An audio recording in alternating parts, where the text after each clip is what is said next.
Okay, Jenny, I want you to get ready for squats.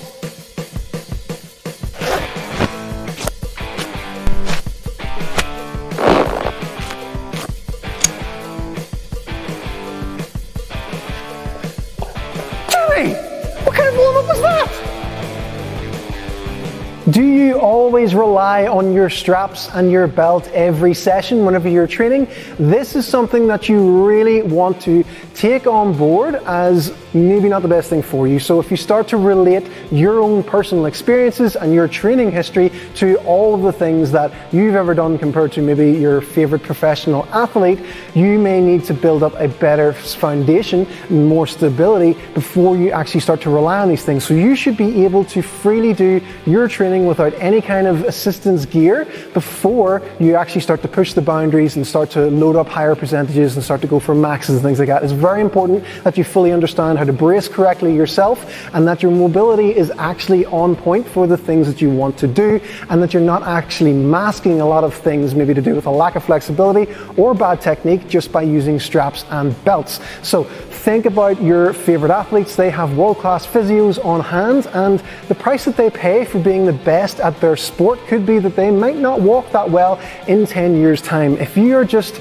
someone that enjoys heavy lifting and enjoys pushing yourself, you want to make sure you have the best possible foundation before you start to rely on straps and belts. They are an assistance to good form, not something to hide behind. So it shouldn't be the norm to just have a sore back every time after you train. Your knees shouldn't feel sore all the time after you're, say, squatting or deadlifting or jumping. These are things that can be easily fixed through easy to do drills, and if you use our YouTube channel, you'll see a ton of different things to work on to build up that foundational strength so that you can cope with heavier weights over time. Think about, again, those professional athletes that maybe have 10 years on you of training since they were, say, 10 years old, for example, and maybe you're in your 30s and your 40s and you've only just started training and you're in your third year. So it's not actually a very long time to have built up a lot of stuff. So these are the things you're going to think about, and we're going to give you some tests to look for right now.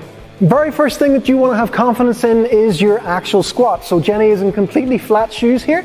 She's able to sit down nice and comfortably into a deep squat. She's able to bring herself up a little bit higher into the squat that she would probably use if she was going to be lifting. So she's able to recreate that and not feel any restrictions and not feel like her knees are being pulled in crazy tight and your hips aren't going to explode in this bottom position. So you want to have a comfortable squat that you can do in flat shoes. It's really important to develop that before you start using lifters all of the time, okay? So the next thing that we want to think about as well is, can we hinge from the hips really well and feel our hamstrings? So it's a very, very different thing to just be bending over like this or to actually feel engagement in the hamstrings. So can you touch down to about the middle of your shin where a barbell would be for deadlifts?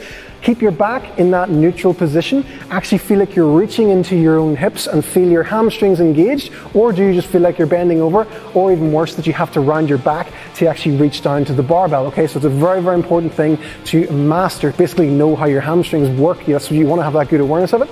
Last one, if Jenny turns to the side for me, is can you just extend your hands up to the sky and have no big flare from the rib cage going on in order to reach your arms up, and you're not having to arch your lower back crazy ways to try and get the arms above the head. So they're the three main things that you want to really think about when it comes to flexibility and movement wise that you want to have nailed down first of all before you start into any training. And then you want to see you can do your lifts unassisted. First of all, get yourself up to a decent level with your weights, and then and only then can you start to bring in the belts and the straps and stuff. Whenever your technique is so damn good that you don't need anything at all, then for that little bit of extra juice, you can start to use the assistance. So make sure you check them things out first.